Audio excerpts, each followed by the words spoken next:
So my name is, well, I wear a lot of hats. Lama David Bole, or Lama Losang. My ordained name is Karma Lodo Zangpo, which means excellent intelligence, but it's condensed to Losang. It's like a contraction. So some of my students call me Lama Losang. Some of my patients call me Dr. Bole. So again, I wear a lot of hats when I'm here as well. Some of you know I see patients here. I'm also acupuncture physician and use Asian medicine, acupuncture, herbal medicine, body work, a variety of things to balance body, mind, spirit. Asian medicine doesn't really discriminate between physical, mental, emotional kinds of things. They are all kind of go together. You can't treat the body without affecting the mind. You can't affect the mind without affecting the body. So this system of medicine is very effective for all kinds of things.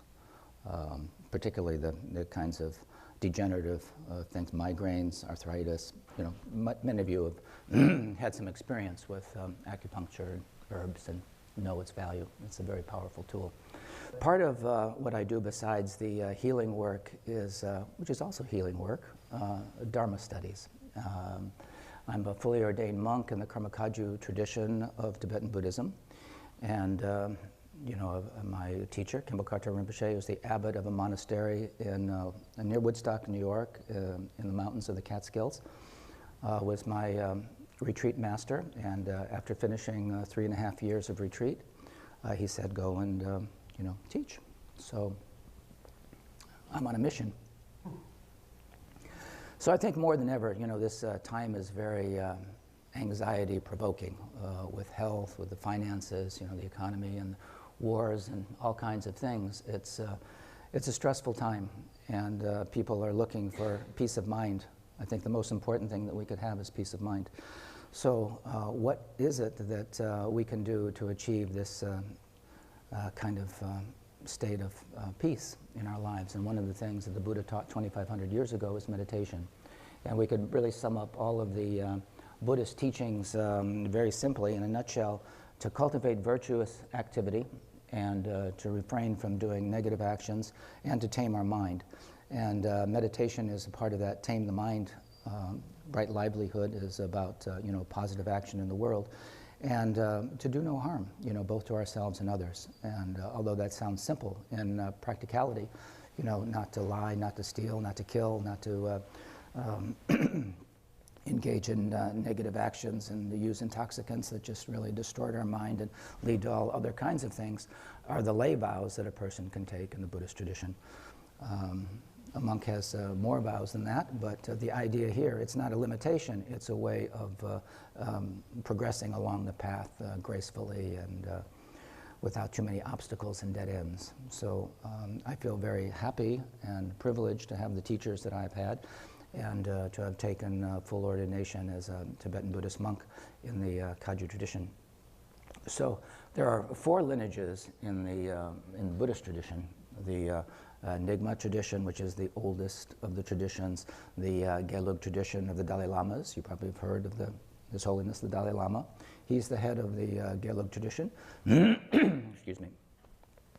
And that is a scholarly tradition of study and debate. Really, the Dalai Lama oversees all of Tibetan Buddhism. You know, he's the spiritual head. He recently gave up his the kind of mundane political head. He was also the kind of president of Tibet in a certain kind of way. But with the political changes in Tibet, he has given up any kind of political orientation. Is now just spiritual head of really Tibetan Buddhism in general. There are other Buddhisms besides, or Buddhist traditions besides Tibetan. You're familiar with the Zen tradition of Japan, the Chan tradition of China, the Southeast Asian traditions. Some of you may be familiar with Thich Nhat Hanh, but Sandy, could I get a little water, please? Thank you. But all these traditions have come from the Buddha, who was a historical figure. Lived 2,500 years ago, and we are still influenced by the teachings of the Shakyamuni Buddha, who was a prince, came from a kingdom. His father, Shuddhadana, was the king of a small kingdom in what is now Nepal. He grew up at the time, pretty luxuriously, and his father kind of tried to keep him from worldly activities, because at the time of his birth, the story is that at 16, his mother Mayadeva had a dream of a six-tusked white elephant, which is a very auspicious symbol, that entered her. And she, thank you. Great.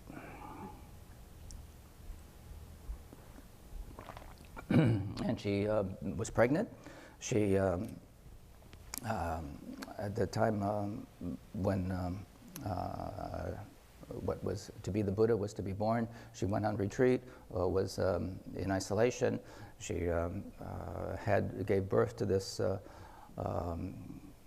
child very auspiciously. As it is said, she put her hand up on a branch of a tree. The Buddha came out of her side, stood up and said, "I am here to benefit all beings." Walked around, flowers grew up, and a wonderful story. And as he grew, well, the king asked the soothsayers, the astrologers of the time, what is the story with this child? What will his future be?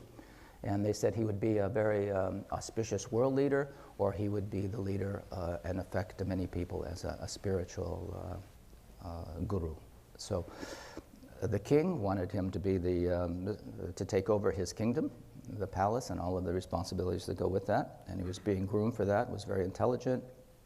And but there was something about worldly life that did not appeal so much. He saw the old age, sickness, and death, and knew that this life was impermanent and ephemeral, and decided at a young age to abandon the family and seek what would be called his enlightenment, and studied and at one point they said, "I am determined to achieve this state of enlightenment," sat under the Bodhi tree in Bodh Gaya and attained a state that we call enlightenment. And this is the teachings of the Buddha are revolutionary in that he said we all contain this Buddha nature. We all have this seed of enlightenment within us, and we can attain the same realization. Again, Buddha was not a god. Buddhism is a non-theistic kind of tradition, and the Buddha said that this is not peculiar to me, and it has been, there are many people who have attained the state of enlightenment. And in this era, this eon of time, the Shakyamuni Buddha, the Buddha of this age, is the fourth. There will be 1,000 Buddhas. There was 3 before him. He was the fourth of this eon. The next one will be Maitreya. The time after that will be a person who is now known as Karmapa, Lion's Roar. And there is a number of 1,000, all listed by name, what time, what era they will come. And so there's not just one Buddha. We are all Buddhas. It's just a matter of our discovering it, to waking up to it. When the Buddha first became enlightened, he said, "I am awake." We have awakened from the dream, the illusion of this temporal, physical existence that is passing. And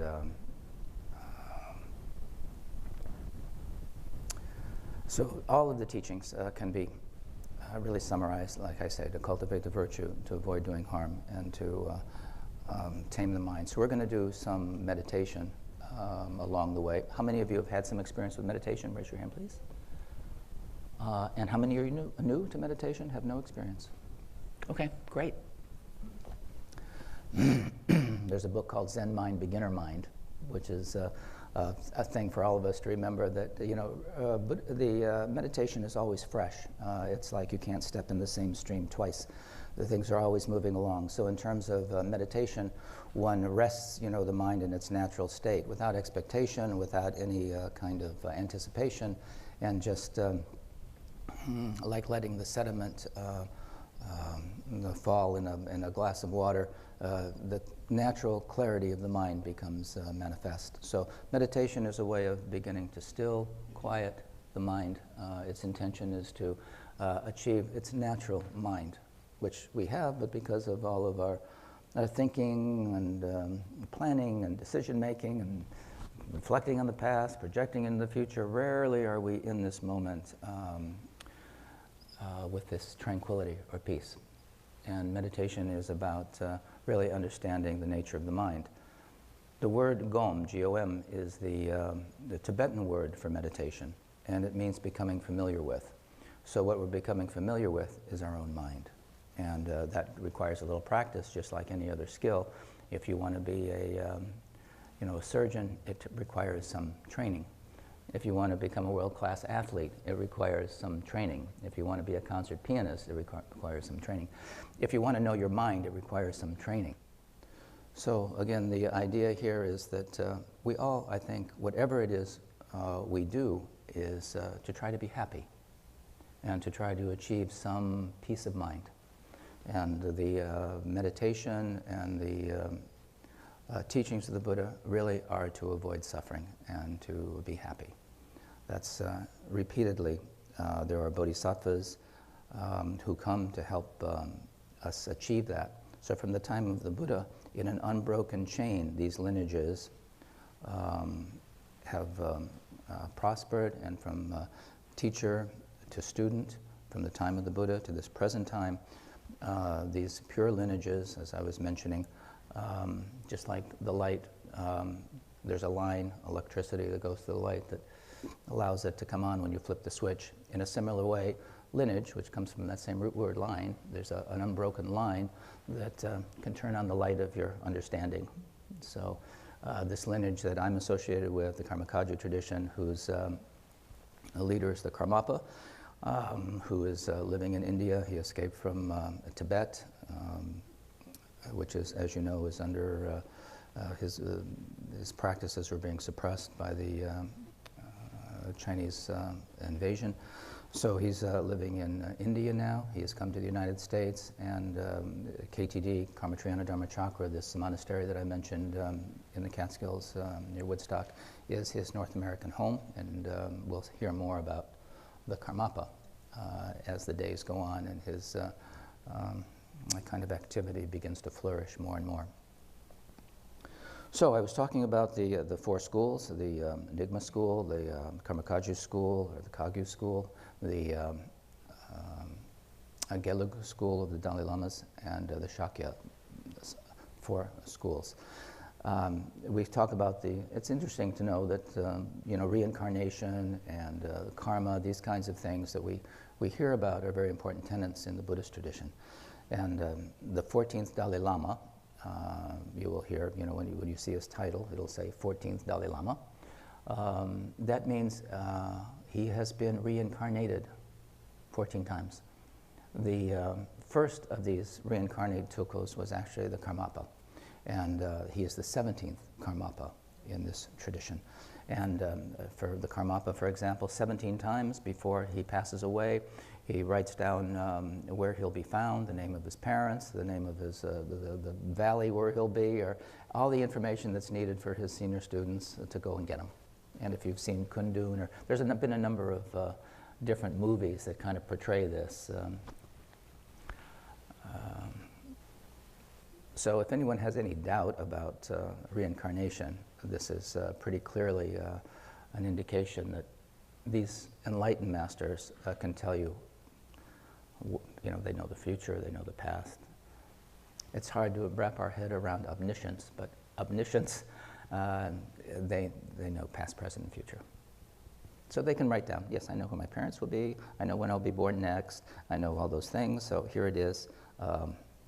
In 7 years in Tibet, I think there was a thing where the Dalai Lama, new Dalai Lama, was presented with several things. Is mala, a mala is like a rosary where you count your people who do mantra recitation to achieve a certain practice. When it says so many mantras like Om Mani Padme Hum, some of you may be familiar with that mantra. It's a common mantra of Chenrezig, actually, the Bodhisattva of loving kindness and compassion, who is over my head So they laid out these things, glasses, mala, cane, cup, different things, and he'd come in and say, yeah, this is my mala from last time, these are my glasses, and they'd have all kinds of things, and he would choose the ones that belonged to him. There's a story about my teacher, Khenpo Karthar Rinpoche, who knew the previous Karmapa, the 16th Karmapa.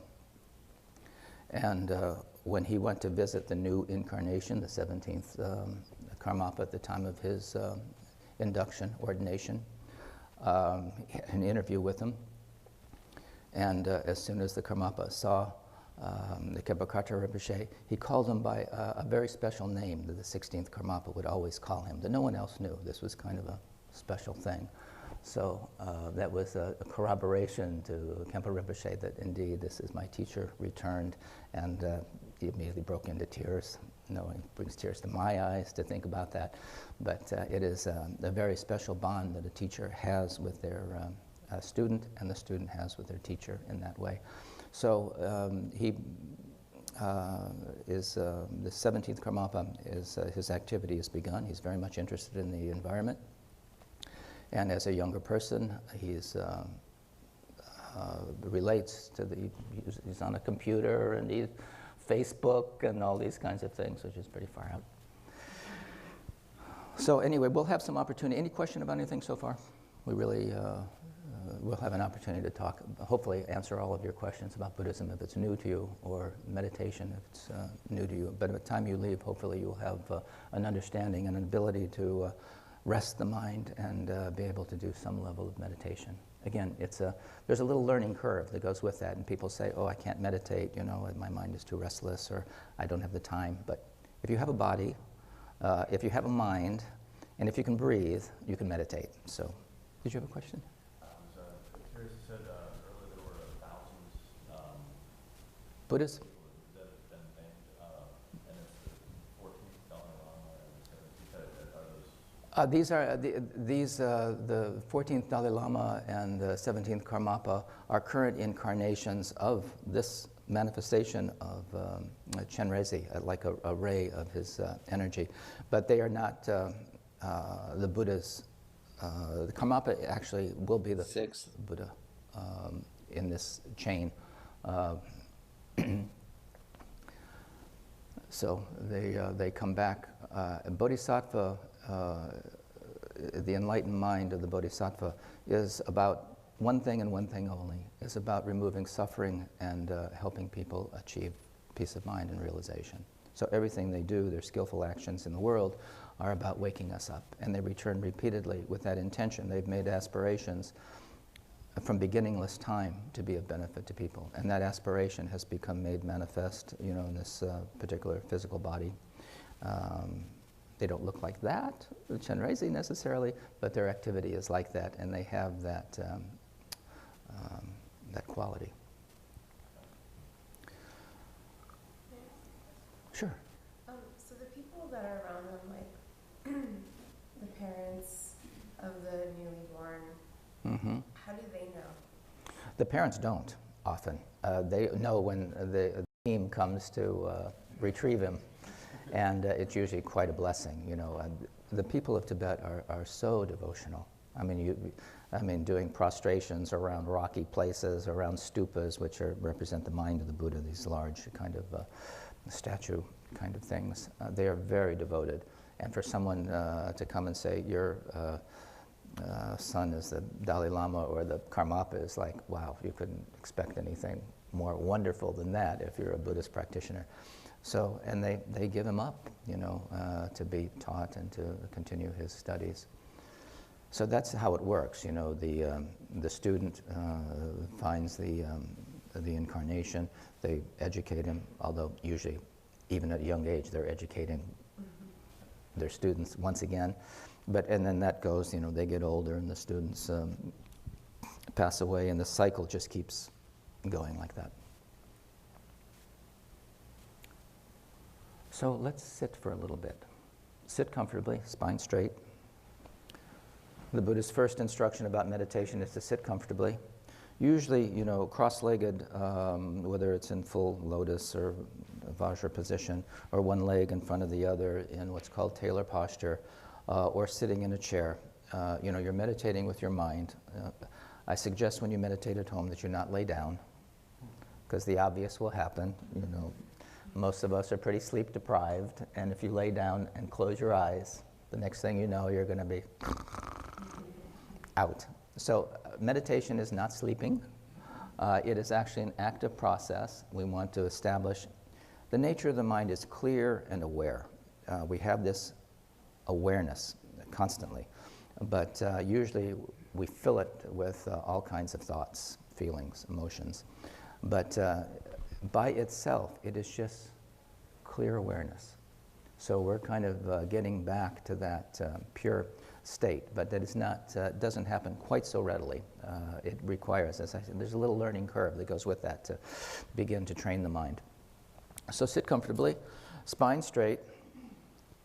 The hands, Khenpo Karthar Rinpoche teaches to have the thumb in the ring joint, the finger like this, a gentle fist, and on the knees. That's fine. You can have palm down. You might see, these different, this is the mudra of truthfulness. There's the mudra of equanimity. These mudras attract a particular quality, a particular virtue. So this one helps to stabilize the mind so it's not quite so active. This lion's paw. Yeah, it's fine to sit if you're comfortable sitting, but feet are flat on the floor. If the feet don't touch the floor for some reason, if you're in a chair, put a pillow or something underneath your feet so they're not just kind of dangling. You want to have that firmness, stability. We'll pull up gently on the anal sphincter. Just hold it for a moment, and then release and relax. Chin is slightly tucked in, keeping the upper cervical vertebrae a little straighter. Tongue is gently touching the roof in back of the upper, the teeth, on the upper palate. That prevents saliva and swallowing. That can be a little disturbing. So the next part is maybe a little bit different than the way you're used to meditating, for those of you who meditate. The eyes are going to be slightly opened. Not overly excited, but slightly opened so that you can see light. And looking at a place about a 45-degree angle down, an imaginary spot about 2 feet in front or so. You can just, whatever's comfortable for you, but the gaze down helps to slow the mind down. Usually our mind is pretty restless and engaged in many, many thoughts.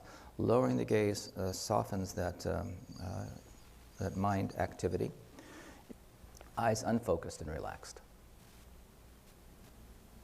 So feel the straightness of the spine, feel relaxed.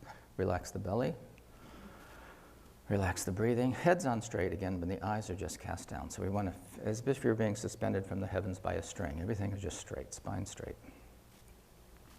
And then let your awareness come to the breath. And you can just feel the expansion on the inhale, a kind of contraction maybe on the exhale. Cool at the nostrils on the inhale, warm on the exhale. Just let the breath breathe you in a very uncontrived way. We're not trying to force the breath in any way, make it fast or slow. Just let it be whatever way it is, and we're just going to follow it. It's just like kind of riding a wave.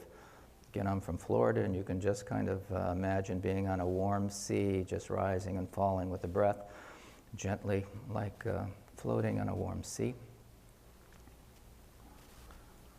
In the beginning, sometimes it's helpful to just count the breath. So we're inhaling, exhaling 1. Inhaling, exhaling 2. Now, inevitably, thoughts will come to mind. So we're not trying to push them away, but when they come into our awareness, we just recognize it as thinking and don't follow the thought. And just bring the awareness back to the breathing, back to your body, and back to this precious moment. And there's a little lightness, there's a little smile in your heart. We have such gratitude. We are so fortunate to have the leisure time to be here together, to have the instructions of the Buddha available. There'll be a time when the Buddha's teachings will pass away. That'll be a very kind of dark time. Seems like we're headed in that direction. And then the Buddha's teaching will be brought back again with the next Buddha to come, with Maitreya. But we're fortunate now that we do have the teachings of the Buddha available. We have a guide, and we can tame our mind. We have the proper direction. So let your awareness come to the breath and just count to 21. Breathing in, breathing out 1. You may pause a little bit at the bottom of the exhalation. Just relax a little. Inhale, exhale 2, like that, to the count of 21.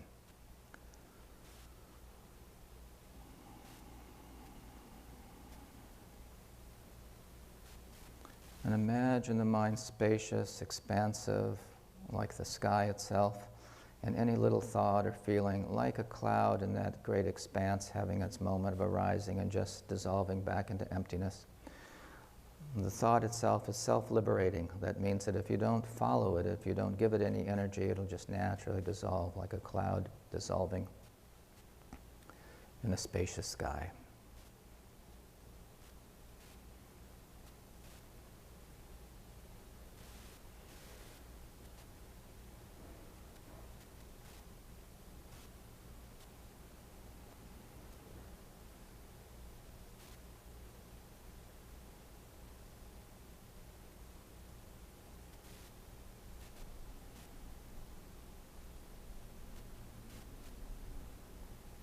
So you're aware of what's going on around you. You may hear sounds, they'll just wash over you. You may be aware of your body. Maintain that uprightness. Relax the belly and just follow the breath. A little smile in the heart of gratitude and well-being.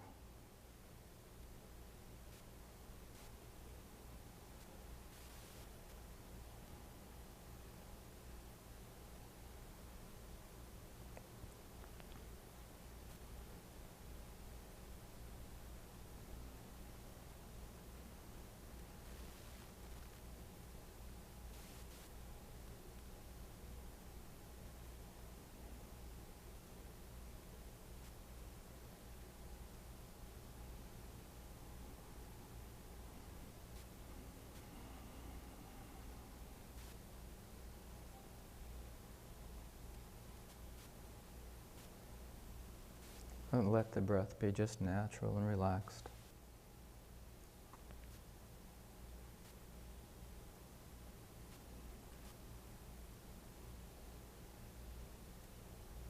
Let the body be natural and relaxed. Let the mind be natural and relaxed.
Okay, you can come back.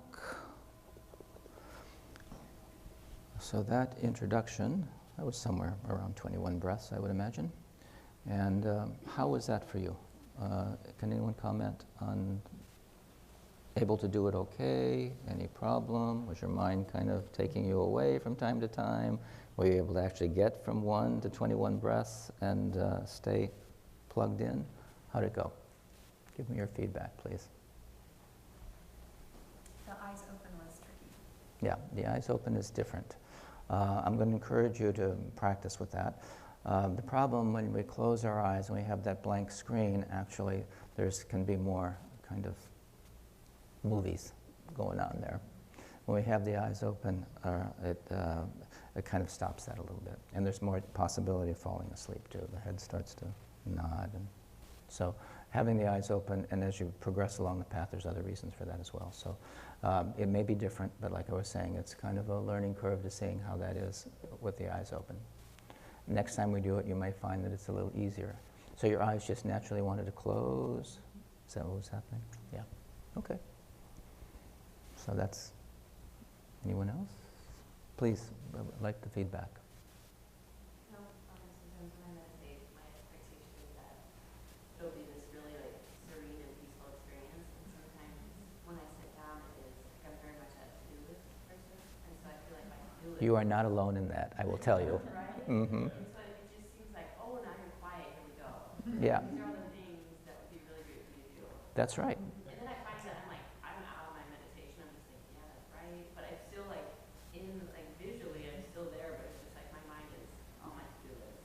Yeah, that's very normal. So as soon as a thought, that it's a thought, it starts with that kind of thought, oh, to-do list, and just bring your awareness back to the breathing. And it'll be right there again, back. I mean, as soon as you bring it back, it's right back there, to-do list. You have to, it's like, walking with a little child on the path and it's attracted to the butterfly and the flower and the thing. And you say, come on, gently. So gently, bring it back. But as time goes on, I mean, often in the beginning, the analysis or the analogy is like a waterfall, and these thoughts are just cascading one after another, and it's like you think you're going to go crazy. I mean, you can't shut this off. And, well, you know how it is when you're trying to fall asleep at night sometimes. It's like, forget it. Your mind is just so active. So there's other secondary gains with meditation. One is to be able to, again, place it and have it be there. So I will guarantee you that what you're experiencing is not so different from the experience of other people here. I appreciate you sharing that. But then from that, it becomes a river, sometimes torrential, moving along at a pretty good clip, but it's not quite the same as the waterfall. And then gradually it begins to slow down and it becomes a pool of, maybe a little ripple with the wind, but it becomes more still, more relaxed, more at ease. That's the natural state of the mind, without all this activity going on.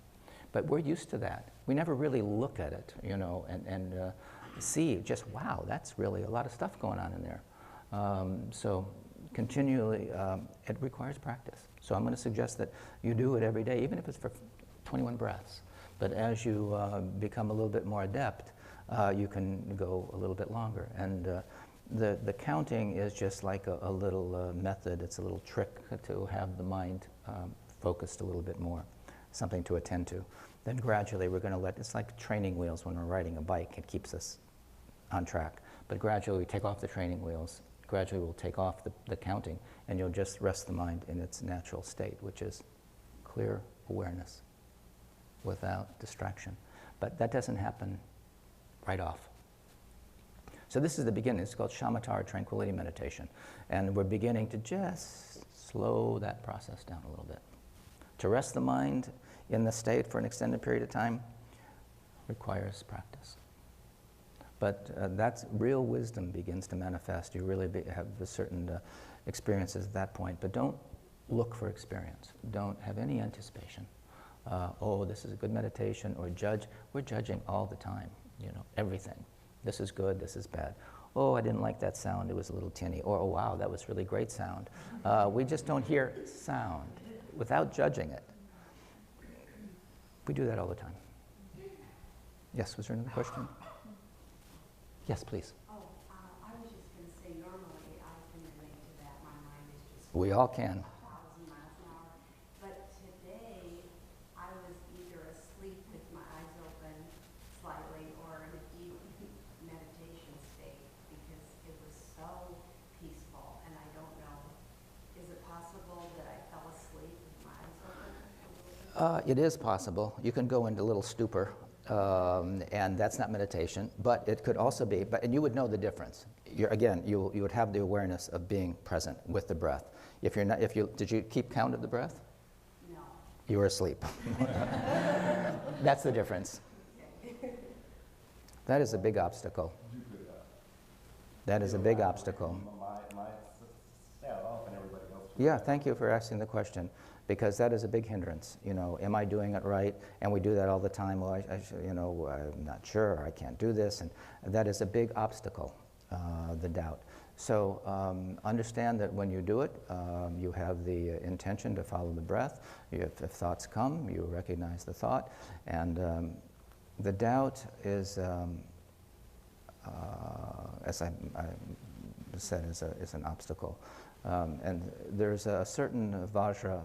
Usually we think of pride as being a negative thing, you know, but we have to understand there's a certain vajra pride, knowing that you are a Buddha, that you have the seed of that enlightenment within you, and that's a important thing to remember. That all you have to do is just relax. There's nothing that you really need to do. You already have it. It's like a nugget of gold that has always been there, maybe covered with a bunch of muck, but the gold is still the gold. It's untouched, unaffected by the muck. So when you're sitting and you have the doubt, remember that you are Buddha, that you have the seed of your enlightenment there, and we are onion peel layer by onion peel layer getting rid of the doubt, the negative kleshas, or pride, or anger, or different, and it's going to bubble up. You know, it's going to be there. And you say, oh, interesting. It's almost, you know, we look at the mind with a certain detachment. The feelings, emotions will come up, and the doubt is one of those. And we just recognize it's just another feeling, another emotion, another thought. No more, no less than any other one. So we don't have to put any, say, oh, doubt, that's a big deal. Or, you know, for someone else, it'll be something else. But it's just another thought, another cloud in the sky. Comes, it goes. Yeah. Yes, please. Could you speak of physical discomfort while you're meditating? Yeah, we, as I was saying, the first rule here is sit comfortably. So whether it's, and if you're sitting in a chair, I should have mentioned that you want to sit somewhat forward so you're having the spine straight and not leaning back, because that actually will create some discomfort. So we want to have the spine straight and the body posture correct. So I also teach Tai Chi, martial arts, those kinds of things. And a person will have most discomfort and hurt themselves if they're not in the right posture. If they're holding this posture and their knee is torqued out to one side and they don't have their weight distributed properly. Similarly, when we're in this posture, and you know, yoga itself, the hatha yoga, the physical postures, were really designed to help relax the body so it can sit for longer periods of time without distraction. So doing yoga, having a physically strong body is important for your sitting practice so you're not, you know, distracted by pains, but there will come. And so we're aware of the pain. Sometimes you may need to move it a little bit or direct your attention, if it's a knee, to your knee, and internally give yourself the suggestion to relax the knee. Just thinking the thought brings the energy to that spot. So you can put your hand on it, whatever the situation is. You may need to move. But physical pain, of course, we have these physical bodies, so that's inevitable. But how we manage that, and it's also somewhat mental. We can just breathe and say, pain. Pain is such a relative phenomenon. Some people have, we say, high pain tolerance. Some people have low pain tolerance.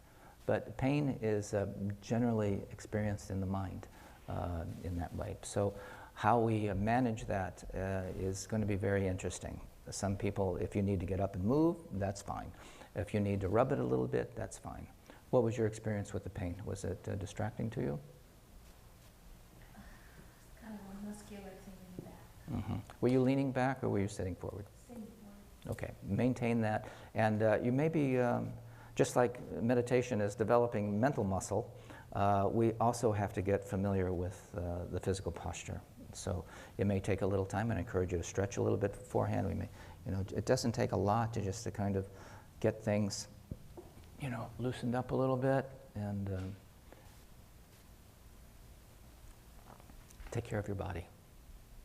It's a blessing, you know. One of the things that turn the mind to Dharma is this precious human birth.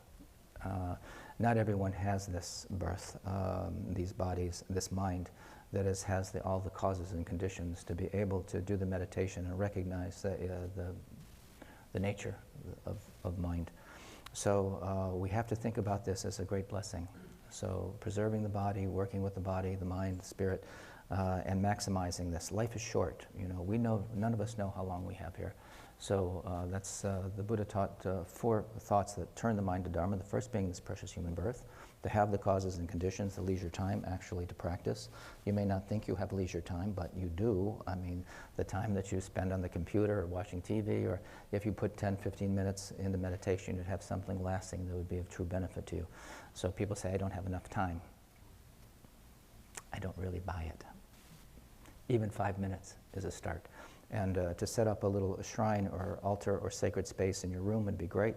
You just have a little cushion, a little pillow, maybe a little incense, a flower, something that you know, turns the mind to a sacred aspect that you go, like, you know, you sleep in your bedroom, you eat in your kitchen, you do certain things. When you meditate in a place that is designed for that, and immediately your mind is kind of trained like that.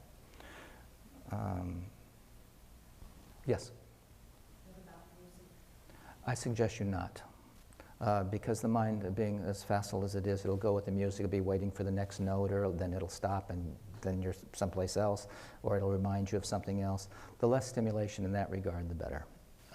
For relaxation, music is fine. There's all kinds of so-called meditation music. But for this purpose, I would suggest you just be with the breath. And turn off your cell phones. If you haven't turned off your cell phone yet, turn off your cell phone so you don't embarrass yourself and disturb everyone else. But when you're in your sacred space, keep it, you know, neutral without distraction.